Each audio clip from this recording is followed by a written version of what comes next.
इस वक्त सीधा आपको लिए चलते हैं जयपुर, जहां इंसो के स्थापना दिवस के मौके पर कार्यक्रम चल रहा है। दिग्विजय चौटाला इस वक्त लोगों को संबोधित कर रहे हैं, क्या कह रहे हैं सुन लेते हैं। विद्यार्थी साथियों, भाइयों बहनों, इलेक्ट्रॉनिक मीडिया, प्रिंट मीडिया बंधुओं, आप लोगों ने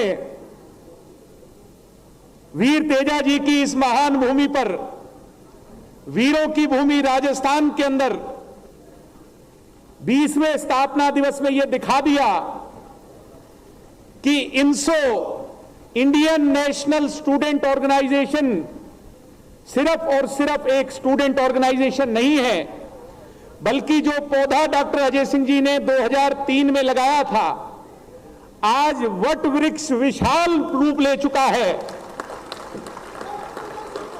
मैं शर्मा जी का भी, भारद्वाज साहब का भी स्वागत करता हूं। हमारे पूर्व विधायक आए, माफी चाहूंगा आपका नाम लेने से रह गया।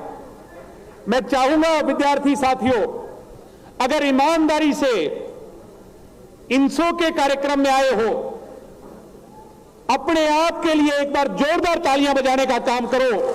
अपनी ताकत का एहसास इस माइक्रोफोन के तहत दिल्ली तक पहुंचाने का काम करो। इंसो, मेरी बहनों से मैं बताना चाहूंगा, 2003 में बनी थी। डॉक्टर साहब ने कहा था, जब लोगों ने पूछा भाई इंसो क्यों बना रहे, और वो लोग जो हमारी पुरानी पार्टी के अंदर मेरी आवाज सुन रहे होंगे, जो ये कहा करते थे कि कहीं ये ग्रीन ब्रिगेड ना बन जाए, ये बुजुर्ग मेरी बात को ज्यादा समझ रहे होंगे। मैं उनको बताना चाहता हूं, मेरी बहनों को बताना चाह रहा हूं, डॉक्टर अजय सिंह जी ने कहा था कि नीयत और नीति ठीक होनी चाहिए।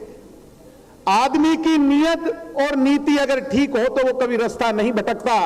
मुझे गर्व है कि वीडियो कैमरे जो आज चल रहे हैं अपने मोबाइल पर, डॉक्टर अजय सिंह जी भी ये भाषण सुन रहे होंगे, देख रहे होंगे। आज बड़े गर्व से, फक्र से, विश्वास से कह सकता हूं कि डॉक्टर अजय सिंह जी ने जो रास्ता दिखाया था, उससे 1 इंच इधर और 1 इंच इधर नहीं, बल्कि जिस रास्ते पे छोड़ा था उस पर इस इंसो ने जिस गति से दौड़ लगाई है, आज इस झंडे को, डॉक्टर अजय सिंह जी के झंडे को हिमालय से भी ऊंचा करने का काम किया है। मुझे इस बात पर बहुत गर्व है। मुझे गर्व है प्रदीप जी जैसे साथियों पर, जिनकी लीडरशिप के अंदर जहां 7-8 साल हमें काम करने का मौका मिला, आज वो इस परिवार को संभाल रहे हैं।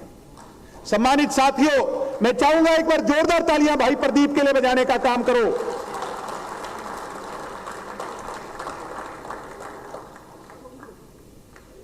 डॉक्टर अजय सिंह जी ने कहा था तालकटोरा के स्टेडियम में दिल्ली में कि ये मंच दे रहा हूं गरीब घरों के बच्चों के लिए, कमेरे वर्ग के बच्चों के लिए, किसान के बच्चों के लिए ये मंच दे रहा हूं, मजलूमों के लिए, मजदूरों के लिए, उनकी नई पीढ़ी के लिए। मेरी बहनों, मुझे आज गर्व है कहते हुए राजस्थान की इस भूमि पर कि इस इंसो से आम घरों के बच्चे अपनी लीडरशिप क्वालिटी को उभारने में कामयाब हुए।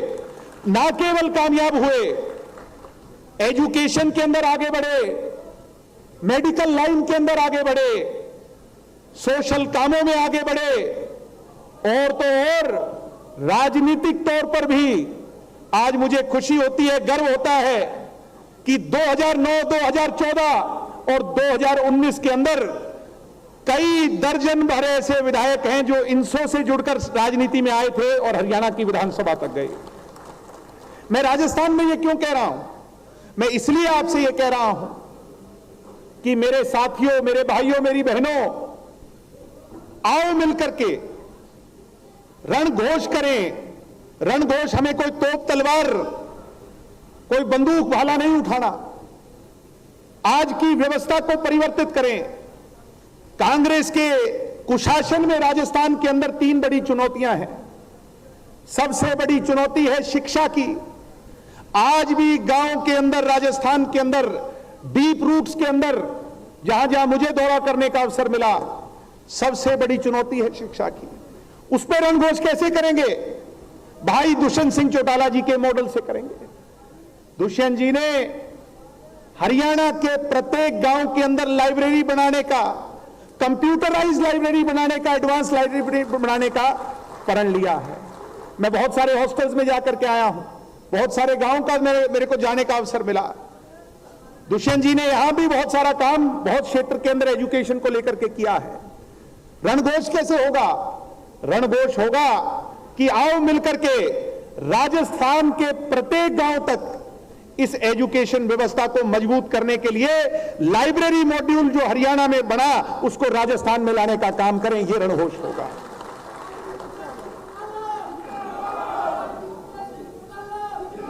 दूसरी सबसे बड़ी चुनौती है नशे की।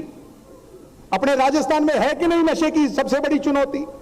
जहां जहां हम गए नशा बहुत बड़ी चुनौती है।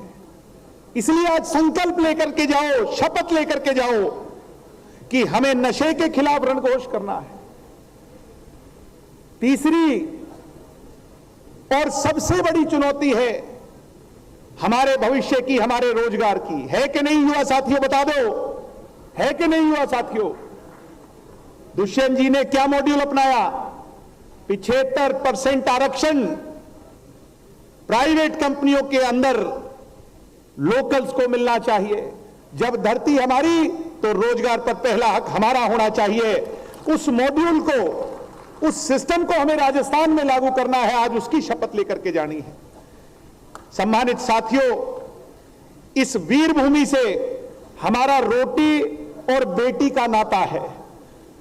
कुछ लोग कहते हैं 4 पीढ़ी का। 4 पीढ़ी का नहीं, 7 पुश्तों पहले, 7 पीढ़ी पहले मेरा परिवार इसी भूमि से उठ करके चौटाला गांव में जाकर के बसा था।